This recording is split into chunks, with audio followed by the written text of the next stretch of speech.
Rancangan Undang-Undang Energi Baru Terbarukan atau EBT. Rancangan Undang-Undang tentang Energi Baru dan Terbarukan. Rancangan Undang-Undang tentang Energi Baru dan Terbarukan. Rancangan Undang-Undang Energi Baru dan Terbarukan. Rancangan Undang-Undang Rencana Undang-Undang Energi Baru dan Terbarukan.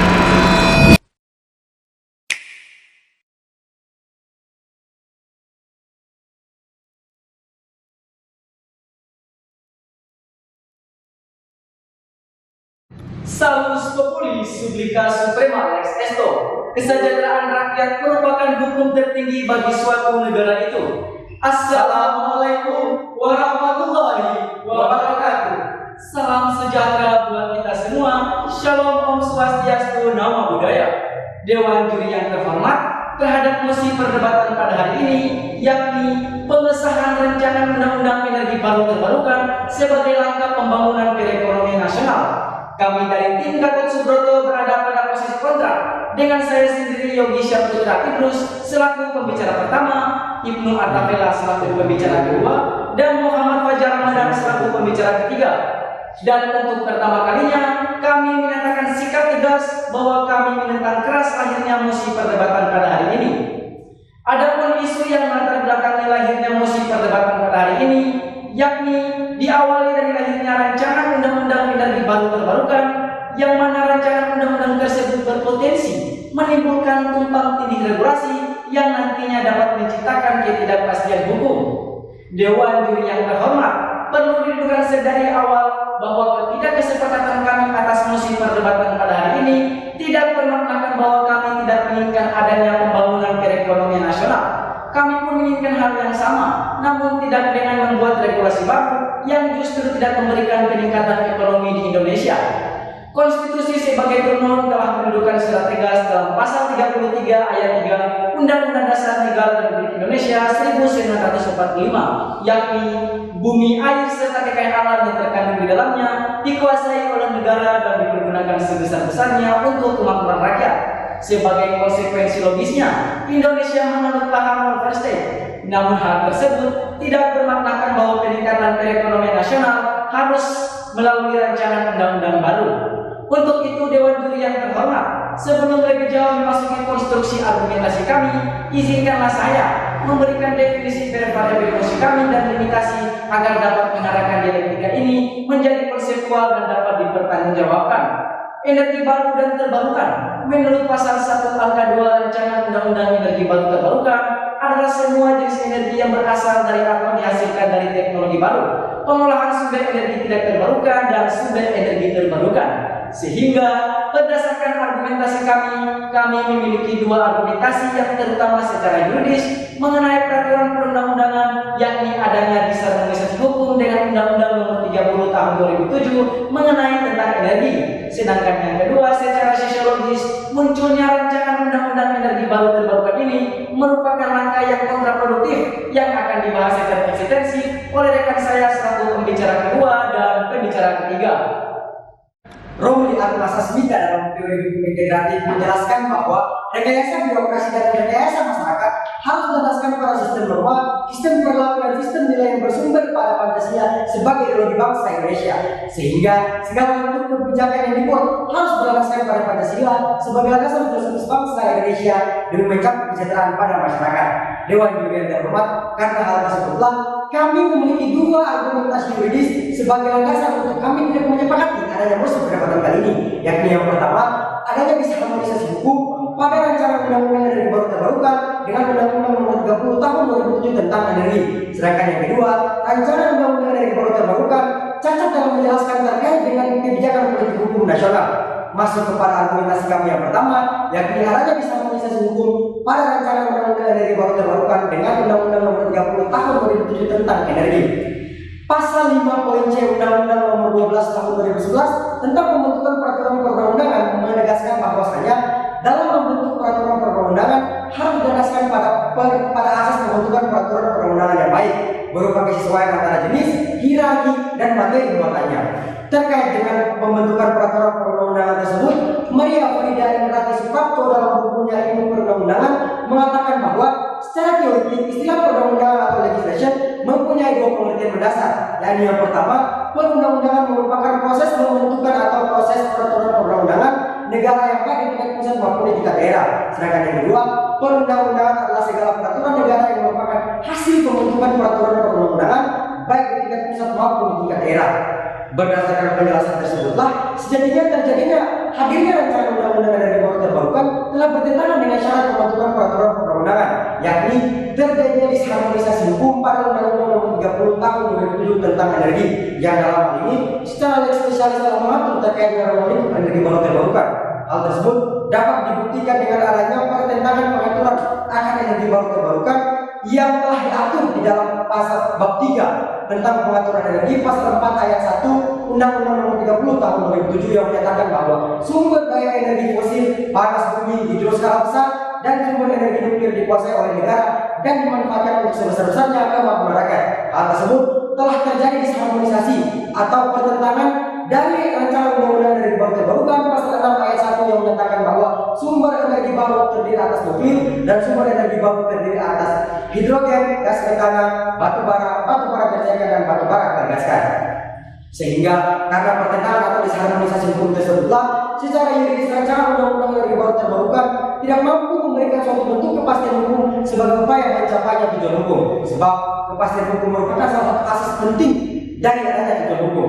Hal tersebut sesuai dengan konsep ajaran baku Gustav Radbert yang menyatakan bahwa ada 3 ide dasar hukum atau 3 tujuan hukum, yakni keadilan, kepastian, dan juga kemanfaatan hukum sebagai bentuk pensinergian hukum demi mencapai kesejahteraan, kemakmuran, dan penegakan hukum yang responsif di dalam masyarakat. Masuk pada argumentasi yuridis kami yang kedua, yakni rancangan undang-undang energi baru terbarukan cacat dalam menjelaskan terkait dengan politik hukum Indonesia.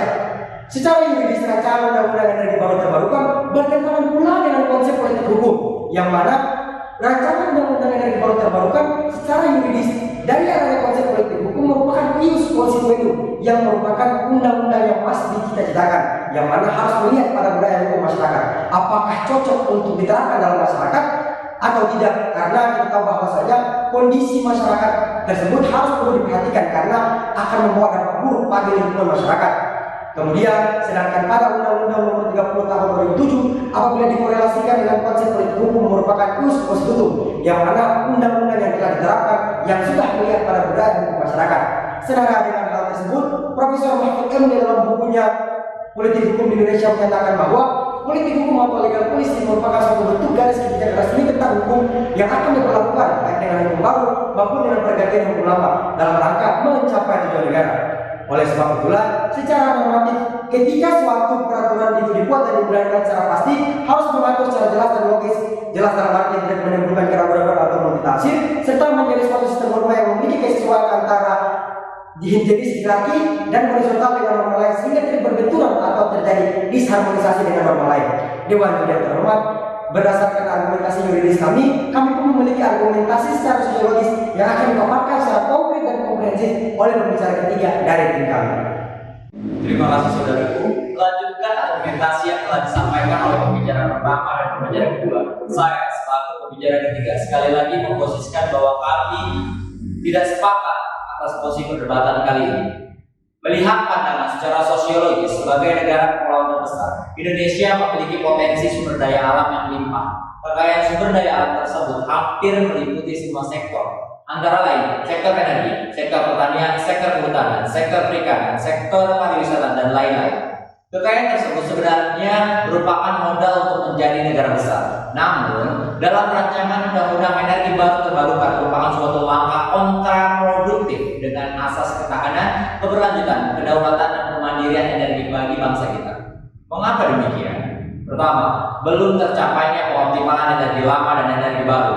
Jika kita mengacu pada Peraturan Presiden Nomor 5 Tahun 2006 tentang Kebijakan Energi Nasional, disebutkan kontribusi energi baru terbarukan dalam bauran energi primer nasional pada tahun 2025 adalah sebesar 23%. Badan Pengkajian dan Penerapan Teknologi menilai target porsi energi baru terbarukan sebesar 23% ke dalam bauran energi nasional pada tahun 2025 masih sulit tercapai. Dengan melihat faktanya, kontribusi dari energi baru terbarukan masih sangat rendah. Ini yang perlu digenjot untuk menjawab tantangan di tahun 2025 karena sampai tahun 2025 prediksinya masih 12,9%. Bagaimana mau mengejar 23% padahal tinggal 4 tahun lagi? Belum lagi Indonesia belum mengoptimalisasi pengolahan energi lama. Alasan mengapa Indonesia belum optimal dalam mengelola energi lama selain paradigma yang belum berubah mengenai penggunaan energi alternatif. Yang pertama, Indonesia masih belum memiliki kapasitas yang mumpuni dalam teknologi. Dalam teknologi, untuk perkembangan serta pengelolaan sumber daya alam, Indonesia tertinggal jauh dari negara lain. Faktor-faktor yang membuat Indonesia tertinggal dalam urusan inovasi dibanding negara lain adalah institusi merupakan sebab pertama yang membuat kemajuan teknologi Indonesia tertinggal. Lalu ada faktor kapital dan sumber daya manusia. Setelahnya ada aktivitas bisnis yang ada masih sangat sederhana yang mengandalkan praktis dasar jual beli. Lalu alokasi dana riset yang minim membuat kemajuan teknologi Indonesia tertinggal dari negara lain. Sebagai contoh, Korea Selatan menggelontorkan anggaran riset mencapai 4,62% dari produk domestik brutonya. Di sisi lain, anggaran riset Indonesia baru mencapai 0,3% dari produk domestik brutonya. Kita dapat melihat bahwa kita sangat tertinggal jauh dari negara lain. Belum lagi kualitas sumber daya manusia di Indonesia masih sangat rendah.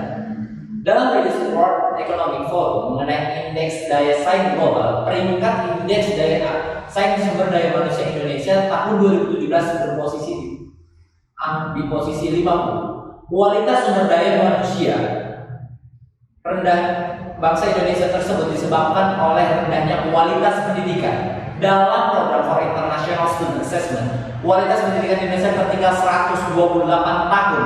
Maka apabila ingin meningkatkan kualitas sumber daya manusia, maka perlu meningkatkan kualitas sistem pendidikan di Indonesia. Yang kedua, pemborosan anggaran pendapatan belanja negara Indonesia untuk pembentukan rancangan undang-undang. Forum Indonesia untuk Transparansi Anggaran menyebut pemerintah dan DPR menghamburkan uang rakyat dengan cara yang tak masuk akal. Pasalnya anggaran miliar rupiah dari anggaran pendapatan belanja negara digunakan untuk menyusun dan membahas sebuah rancangan undang-undang. Untuk menyusun satu rancangan undang-undang, anggaran digunakan sekitar 1,8 miliar di tahun 2011 dan meningkat menjadi 5,2 miliar pada tahun 2012. Itu baru tahap penyusunan. Dan berapa dana yang harus dihabiskan untuk penyusunan dan pengesahan rancangan undang-undang energi baru terbarukan? Berdasarkan pada argumentasi sosiologis kami di atas, maka kami mempunyai dua gagasan utama, yakni sebaiknya anggaran pengesahan rancangan undang-undang energi baru terbarukan dialokasikan untuk penanganan COVID-19, karena jika kita melihat kondisi saat ini, anggaran pendapatan belanja negara yang seharusnya lebih diarahkan kepada penanganan pandemi COVID-19 yang telah melanda negara kita lebih dari 1,5 tahun. Yang kedua, mengoptimalkan terkait dengan produktivitas, kualitas sumber daya manusia serta inovasi di bidang riset dan teknologi dalam mengelola sumber energi baru terbarukan bagi bangsa kita. Kami selaku tim kontra menyatakan bahwa kami tidak sepakat atas mosi perdebatan kali ini. Dewan juri yang terhormat, tibalah kita di penghujung perdebatan pada hari ini. Berdasarkan argumentasi serta gagasan yang dipaparkan oleh tim kami secara yuridis maupun secara sosiologis, sebagaimana secara yuridis yang terdiri dari rancangan undang-undang energi baru terbarukan ini mengalami disinkronisasi dan tumpang tindih hukum dengan peraturan perundang-undangan terkait energi baru terbarukan yang sebagaimana secara spesialis telah mengatur di Undang-Undang Nomor 30 Tahun 2007. Sedangkan yang secara sosiologis, munculnya rancangan undang-undang energi baru terbarukan ini merupakan langkah yang kontraproduktif. Yang pertama, belum tercapainya pengoptimalan energi lama dan energi baru terkait pengesahan rancangan undang-undang energi baru terbarukan. Dan yang kedua, pemborosan anggaran dalam pembentukan rancangan undang-undang energi baru terbarukan. Berangkat dari penjelasan konseptual rancangan undang-undang energi baru terbarukan, yang menjadi problematika sekarang ialah pada munculnya konsep revitalisasi berupa produk undang-undang yang menjadi bagian dari program rencana nasional, yakni rancangan undang-undang energi baru terbarukan. Maka untuk terakhir kalinya kami tetap berpegang teguh untuk menolak mosi perdebatan kali ini, bahwasanya rancangan undang-undang energi baru terbarukan perlu dikaji ulang terkait dengan substansi serta penggunaan dan penerapannya di masyarakat dengan melihat ketersediaan sumber daya manusia untuk mengelolanya. Dewan juri yang terhormat, pro dan kontra terhadap pengesahan rancangan undang-undang energi baru terbarukan merupakan hal yang demokratis, karena hal yang demokratis merupakan garansi dari konstitusi. Akhir kata dari kami, hukum yang responsif ialah hukum yang mampu memberikan keadilan, kemanfaatan dan kepastian kepada masyarakat. Burung Irian Burung Cendrawasih. Cukup sekian dan terima kasih. Salam konstitusi.